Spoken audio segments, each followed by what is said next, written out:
Saludos cordiales, soy Bernardo Oliva Muñoz, presidente de la Asociación Cultural Numismática de Arica. El año 2019 nos ganamos un proyecto financiado por el Consejo Regional de Arica y Parinacota. No solamente nos financió esta revista, sino también nos financió hacer expos seminarios de temas numismáticos. En esa oportunidad, don José Barraza Llerena, que actualmente es el director regional de Patrimonio Cultural de Tarapacá, nos dio una ponencia titulada Patrimonio Cultural y la Numismática en Chile, que hoy, 2023, nos va a dar la misma ponencia que es de interés a todas las entidades numismáticas. Don José Barraza, por favor. Gracias, Bernardo. Primero de todo, agradecer esta posibilidad. Y la idea es poder conversar sobre aspectos del patrimonio cultural en general y poder discutir, ¿no?, algunos aspectos que son trascendentales en función de lo que dice la normativa hoy día vigente, que es la ley 17.288. Contarles que prontamente el Servicio Nacional de Patrimonio Cultural va a invitar a los pueblos originarios y afrodescendientes de nuestro país y también a la comunidad en general a debatir y a discutir y a recibir aportes para poder hacer una consulta previa en torno a la nueva ley de patrimonio. Yo creo que eso es muy importante porque ahí se van a definir nuevas categorías de protección en torno al patrimonio cultural y ya hay un proyecto de ley que hoy día está en el Congreso, fundamentalmente en la Cámara está en el Senado, ¿no?, en la Comisión de Cultura, y ahí se detuvo el avance de ese proyecto de ley para poder discutir y generar una participación ciudadana, porque había ciertos aspectos que no tenía la participación ciudadana. Hoy día el nuevo gobierno y también los nuevos integrantes del Senado y de la Cámara de Diputados han optado y decidido por no detener ese proyecto de ley hasta recibir una buena participación ciudadana y también de los pueblos originarios a través de una consulta previa. Así que invitarlos, porque es importante discutir, hacer aporte a esta nueva ley y eso es uno de los aspectos fundamentales. Yo voy a hablarles en general de lo que hoy día la ley habla sobre lo que es el patrimonio protegido y no protegido en nuestro país, porque en general queda una suerte de discusión en torno a qué pasa con el patrimonio cultural que proviene de la numismática, ¿no? Muchas veces uno podría considerar que la numismática no es un patrimonio cultural, pero sin lugar a dudas son patrimonios emergentes, porque queda la duda en función de dónde aparecen estos objetos, y hay una larga discusión. Hoy día podemos revisar en la prensa que a veces hay moneda, y sobre todo en la zona norte, fundamentalmente en la región de Tarapacá y en la región de Antofagasta, hay mucho huaqueo de lo que se conoce con el nombre de arqueología histórica, sobre todo en aquellos espacios donde se emplazaron antiguas salitreras, ¿no? Hay una revisión de los basurales y hay que considerar que la legislación dice que toda evidencia cultural que tenga más de 50 años sin uso, por solo Ministerio de la Ley, es un sitio arqueológico, ¿ya? No, cuando hablamos de un sitio arqueológico no solamente estamos hablando de que tiene que ser un sitio de origen prehispánico, sino también hay de arqueología histórica. Y las salitreras, dado que hay más de 50 años que están sin uso y uno va a revisar basurales y comienza a excavar, eso está penado por la ley, ¿ya? Porque hay una excavación en un sitio que está protegido por la ley. Lamentablemente el Estado no tiene la capacidad de fiscalización, entonces siempre queda la duda. Cuando vemos en el comercio de las ciudades principales, Antofagasta, sobre todo en Iquique, y también en Arica, en Calama, donde a veces en algunas ferias culturales se está vendiendo este tipo de patrimonio, ¿no? Entonces a veces la Policía de Investigación, a través de la Brigada de Delitos Medioambientales y del Patrimonio Cultural, la VIDEMA, hay un proceso de fiscalización y se encuentran, porque a veces las personas que son revendedores, muchas veces que le han comprado a estas personas que están guaqueando, no saben explicar cuál es el origen.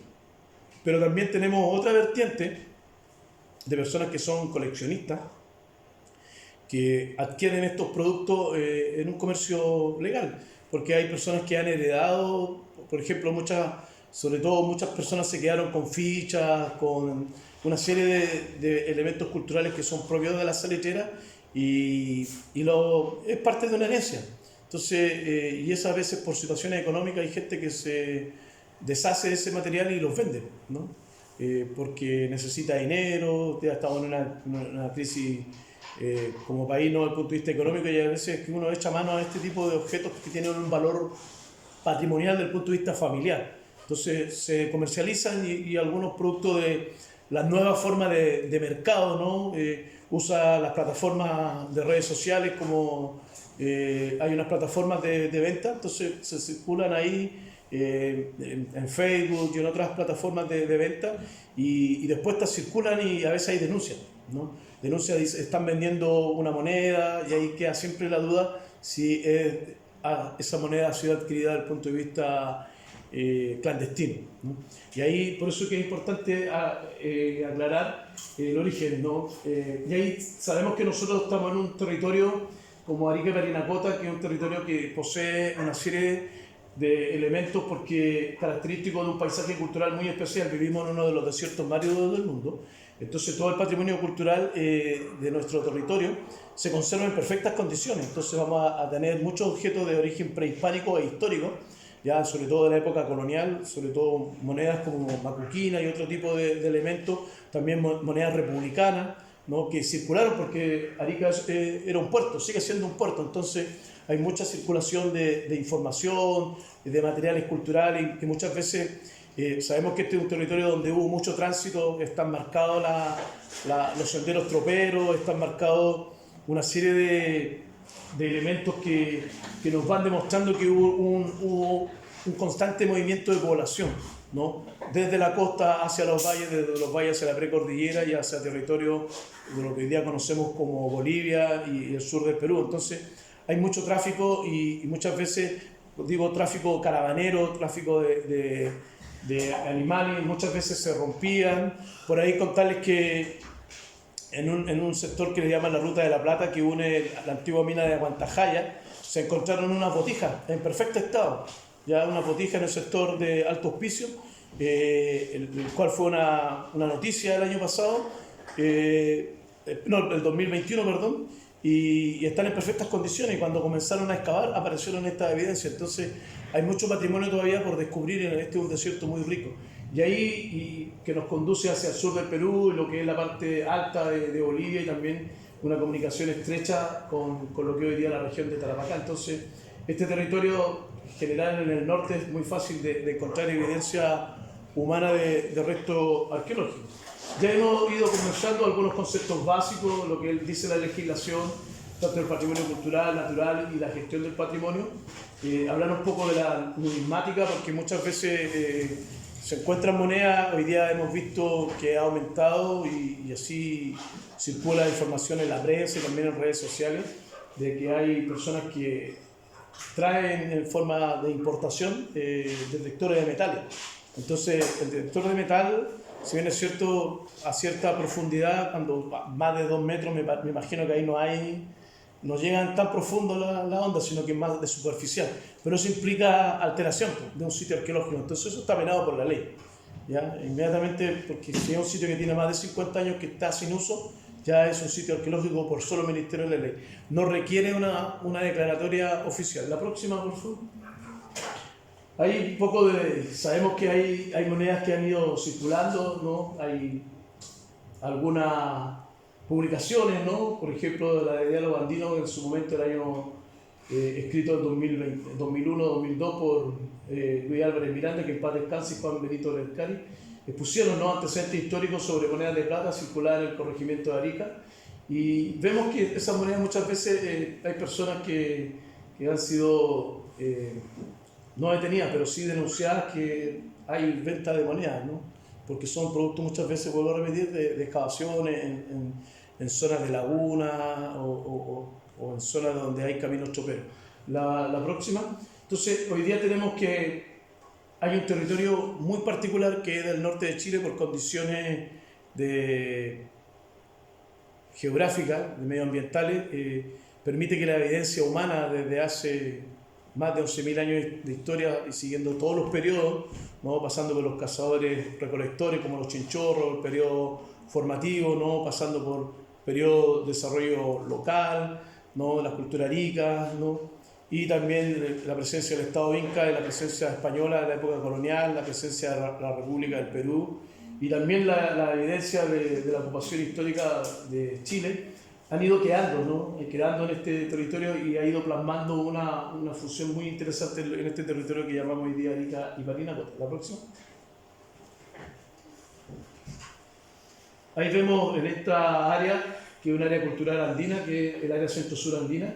Tenemos, como lo llamó Luis Guillermo Lumbrera, esta área es muy particular a que hay características propias del territorio. Entonces, lo podemos ver a veces en los pasos fronterizos, sobre todo en Chacayuta, que muchas veces nos encontramos que ahí la policía de investigaciones, o fundamentalmente aduana, ¿no? Aduana y el servicio agrícola ganadero, cuando hace la revisión del equipaje de los turistas, a veces encuentran cerámicas originales y a veces queda la duda, a veces dicen, no, esto es artesanía, claro. A veces se le hacen las pruebas, ya lo han ido adquiriendo cierto conocimiento la policía de investigaciones, los aduaneros y también la gente del SAC, que se han hecho bastantes capacitaciones y han sorprendido a la gente con piezas originales, ¿no? Y eso es un tráfico, eso se junta, Chile ha ratificado los acuerdos de tráfico ilícito de bienes culturales y han detenido a muchas personas. Entonces este es un territorio, Arica y Parinacota, producto de ser un territorio bifronterizo, hay mucha circulación de patrimonio, fundamentalmente de patrimonio mueble, ¿no? Cerámica, metal, plata, ¿no? Una serie de especies que están ahí. La próxima. Entonces, alguna información desde el punto de vista colonial, ¿no? Podemos ir recopilando información. Esta es una imagen de la villa de Arica, ¿no? De la ciudad de la villa de Arica, que nos muestra Felipe Guamán Poma y que nos habla del Huayna Putina, que es el volcán joven, que está cercano a la localidad de Moquegua, cuando más o menos en el 1600 hace erupción, ¿no? Una gran explotación, y todo ese material volcánico también queda alojado en nuestro territorio, llega a la ciudad de Arica. Entonces, eso que se ve como lluvia es justamente ceniza volcánica, que hoy día desde el punto de vista arqueológico la podemos encontrar en algunos espacios. Entonces, algunos conceptos básicos, la numismática, ¿no? Como la ciencia que tiene el objeto de estudio de las monedas, también, ¿no? es parte del patrimonio cultural, ¿no? No tenemos que, tal vez uno dice, no, la numismática uno podría decir, no es algo que nos gusta, algo, un hobby, alguien podría decir, no, yo soy aficionado a coleccionar, pero es parte de la historia, Entonces, muchas veces, vuelvo a repetir, estos materiales aparecen producto de excavaciones clandestinas, de recolecciones, y ahí en ese sentido la ley es bastante clara. Y hay tres conceptos básicos, ¿no? Que los podemos relacionar: la numismática, el patrimonio cultural y la arqueología. Entonces, cuando vemos que personas se introducen en espacios que son de... Hay un paréntesis, la arqueología histórica en general en Chile está muy poco estudiada, ¿no? Generalmente la arqueología prehispánica es la que más está difundida.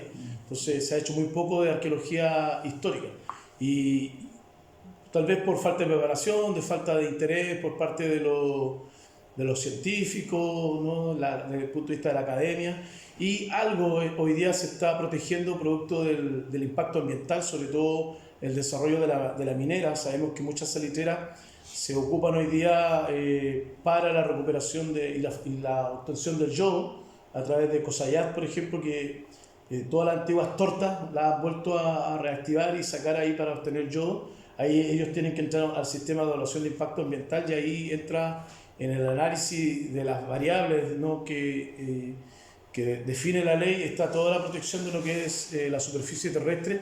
Entonces ahí aparece algunas medidas de protección por parte de la autoridad ambiental en Chile a través de resoluciones de calificación ambiental, donde se debe velar por el resguardo sobre todo de zonas que son antiguos basureros, ¿no? Pero esos basureros son hoy día excavados y ahí van apareciendo monedas, pueden ser monedas de la época republicana peruana, chilena. No pueden haber monedas inglesas, sabemos que mucho tiempo las salitreras hubo una fuerte influencia inglesa, y otras piezas de valor que hoy día uno las ve sobre todo en ferias turísticas que se instalan en ciertos lugares donde hay una venta y uno ve a veces de latas de Ornament, por ejemplo, en estas cajas de té que son de lata, cajetillas de cigarros, ¿no? Y que todas son, porque ahí no hay cuando uno habla de la arqueología es una ciencia que estudia materiales antiguos, los restos materiales, pero hay todo un método científico, ¿no? Aquí las excavaciones se trabaja con cuadrículas, aquí muchas de estas excavaciones que hacen la gente que va a buscar estas piezas porque después las vende, hay un poder adquisitivo ahí, que alguien tiene, para que después los comerciantes las venden a la gente que está turisteando, gente que se pasa en el dato y dice, mira, en tal lugar, en tal ciudad están vendiendo estos tipos de objetos y la gente va y adquiere, y muchos de esos son lamentablemente de excavaciones clandestinas. En algún momento, en el año 2019-2020 se trabajó en este proyecto de ley y esta nueva ley define el concepto de patrimonio. Y aquí entramos en estos elementos que estamos analizando, es decir, que para los efectos de esta ley se entiende por patrimonio cultural, según las definiciones contenidas en los instrumentos internacionales vigentes de la UNESCO y los cuales Chile ha ido ratificando. Entonces ahí se define que dice todos aquellos bienes materiales y elementos inmateriales, porque incluye el concepto de la inmaterialidad, antes no se hablaba solamente de lo material, ¿no? Comprendidos como acervos propios que identifican y cohesionan a una comunidad y que son transmitidos de una generación a otra. Supone bienes del pasado, preservados y salvaguardados como legado, así como presente y futuro, en un proceso continuo y dinámico de valoración que contribuye a un desarrollo humano integral y sostenible. Muchas veces se habla de que, por ejemplo, el patrimonio arqueológico, si bien es cierto, tiene un valor económico porque alguien lo transa por un valor económico X, le pone un valor en dólares, en pesos, una moneda de transacción, puede ser en euros, etc. Pero en general, desde el punto de vista científico, hay muchos de esos objetos que son invaluables. Solamente uno dice que tiene un valor cultural, un valor patrimonial de la nación, ¿no? Como lo definen los peruanos en su legislación. Pero hay en algún momento que hay expertos que le dan un valor comercial. Y eso que a veces se transan en subasta. La Policía de Investigaciones, la PDI, ha detenido subastas porque a veces se dice se va a subastar tantas piezas. En la televisión hemos visto a través de la prensa en algún momento a un señor que tenía estatuas que se habían robado del cementerio. Me parece que fue en la ciudad de Viña del Mar, Villa Alemana. Parece que hay un caso muy, muy peculiar en Chile. También tenemos una serie históricamente, ¿no? De personas que compran este tipo de bienes culturales producto del huaqueo. En Arica en algún momento se sancionó, ¿no? Y una persona tuvo que ir a prisión producto de la venta de estos bienes culturales. Entonces ya hay ejemplos, ¿no? Y hoy día la ley de monumentos nos señala, esto es parte de un proyecto de ley. Esta es una imagen, ¿no? De un sitio arqueológico que ahí se alcanza a apreciar una línea blanca que es la ceniza volcánica que veíamos en la foto anterior. Entonces hay una riqueza cultural desde el punto de vista muy, muy invaluable, producto de que acá hay sales de minerales que impiden que los bienes culturales se desintegren, como en una zona más húmeda como en el sur del país, que están en una constante lluvia y los materiales, madera, metales, no se van disolviendo, no textiles. En cambio acá en el norte se mantienen muy bien. La próxima imagen, ¿no? Ahí vemos un perfil ya estratigráfico desde el punto de vista arqueológico, vemos distintos niveles de ocupación humana y vemos una línea blanca que nos muestra la ceniza volcánica del Huayna Putina. La próxima. Y hemos hablado que en el caso del norte de Chile hoy día se registra una ocupación humana casi de 14.000 años, ¿ya? Con el sitio de Quebrada de Maní en la región de Tarapacá, que hoy día está siendo investigado por Calógero Santoro, académico de la Universidad de Tarapacá. Tenemos una ocupación constante y en el norte de Chile tenemos una larga ocupación prehispánica. La ocupación republicana o histórica es mucho más breve, solamente son menos de 600 años, ¿no? De historia de la presencia del mundo occidental, greco-latino, con la llegada de los españoles, pero tenemos hacia atrás una rica herencia cultural que está protegida por la ley 17.288 que establece categorías del patrimonio cultural. Aquí podemos situar algunos periodos. En el caso del norte de Chile, el periodo paleoindio no lo tenemos, pero sí en algunas localidades de nuestro país, en el sur de Chile, de la zona central, ¿no? Hay presencia humana en este periodo de más de 11.000 años. El arcaico sí lo tenemos presente en Arica y Parinacota, con las poblaciones chinchorros, son más de 9.000 años de ocupación humana en este territorio.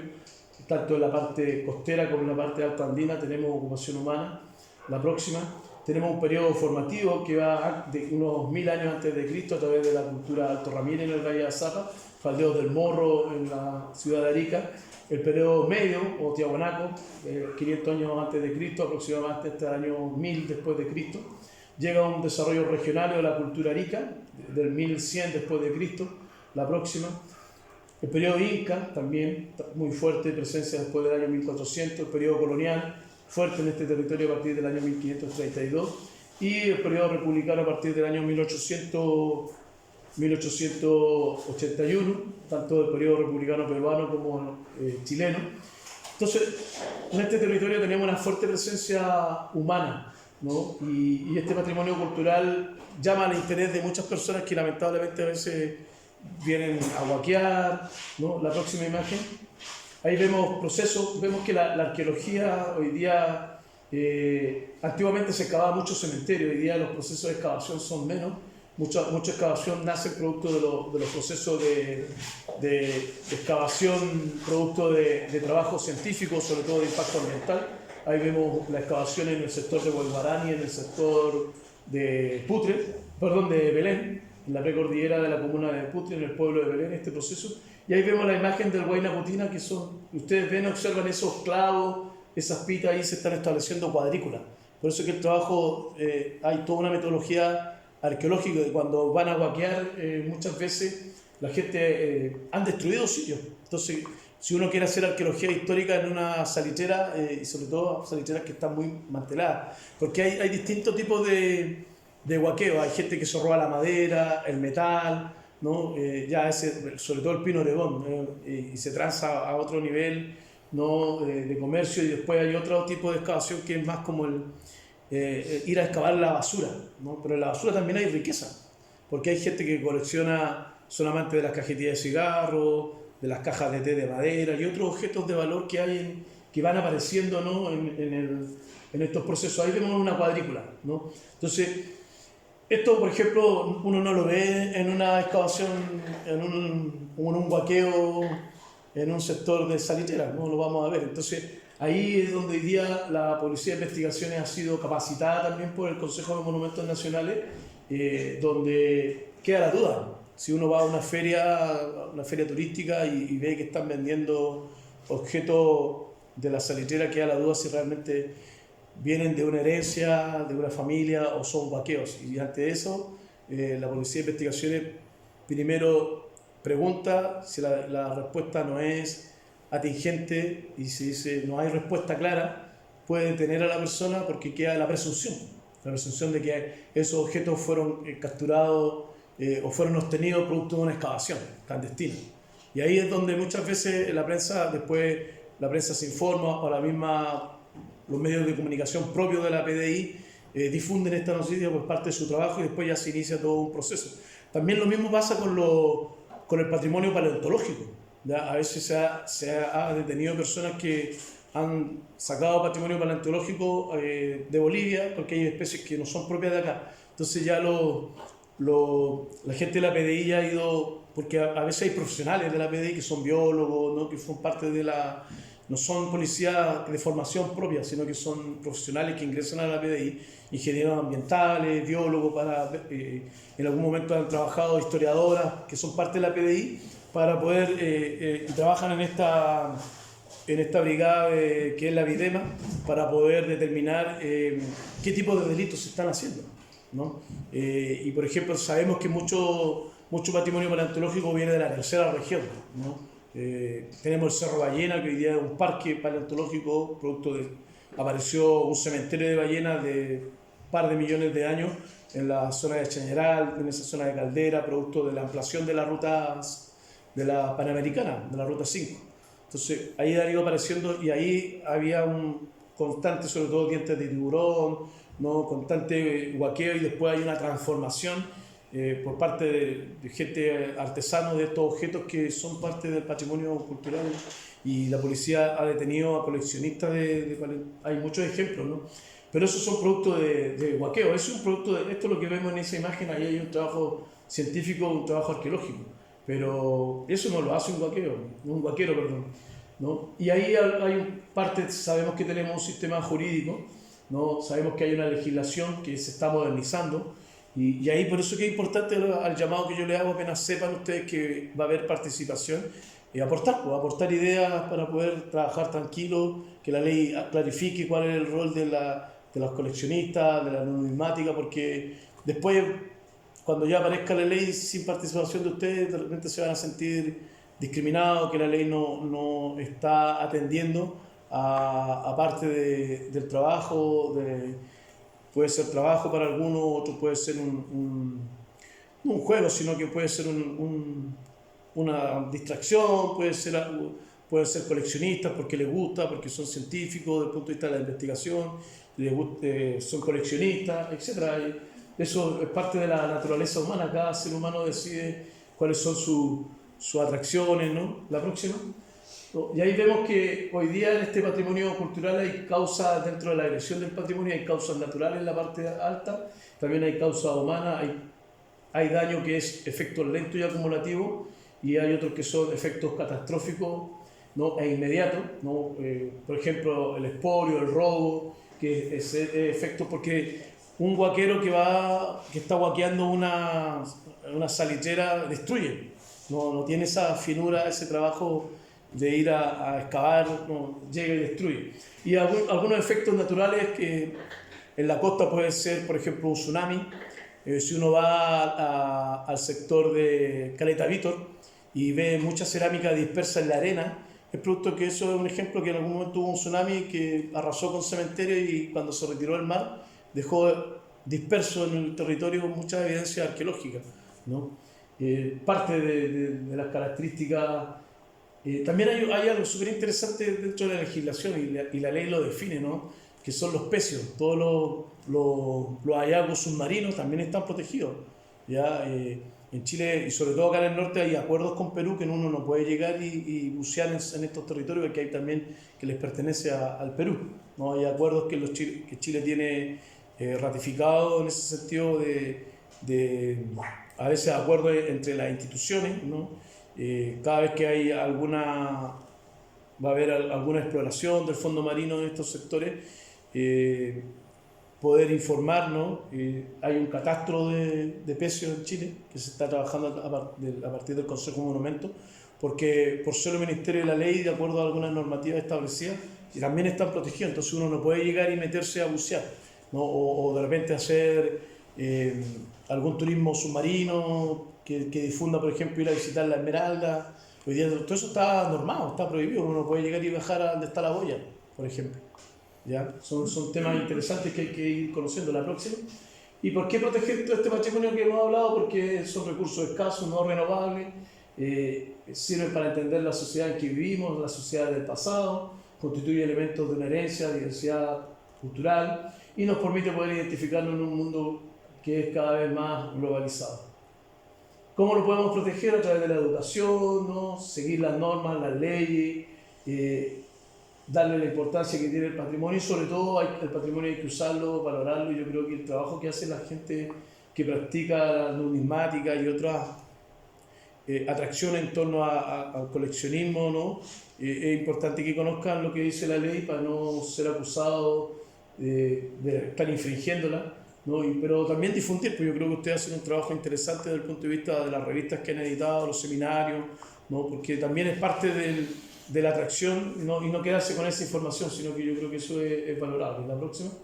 Y más que 1000 palabras, aquí algunas imágenes que nos muestran este rico patrimonio del territorio, pintura rupestre, ¿no? La misma tecnología, esta forma de cultivar, nuestra flora, nuestra fauna. Aquí esta es una chulpa, ¿no? Una especie de enterramiento de época prehispánica, y algo muy particular, este es el sector de Pampa Zapahuira. La próxima imagen vemos que hay monedas, ¿no? Monedas republicanas, ¿no? Monedas que están vigentes, monedas de 100 pesos, monedas de 10 pesos, ¿no? Que son una especie de ofrendas que dejan en estos espacios producto de las tradiciones culturales que existen en el territorio o que son muchas veces hasta mal difundidas. Ahí está el cerro de Huaycuta en el sector de Pampa Zapagüira, vemos el tambo de Zapagüira, patrimonio natural importantísimo en nuestra desembocadura. Y en los Andes, y con esto yo aquí termino, hay una importancia, son 11.000 años en el caso de Arica Parinacota, en la región de Tarapacá son entre 13.000 y 14.000 años la próxima. Entonces hay una historia común en el norte de Chile, ¿no? Una historia donde hay mucho patrimonio material. Eso, gracias.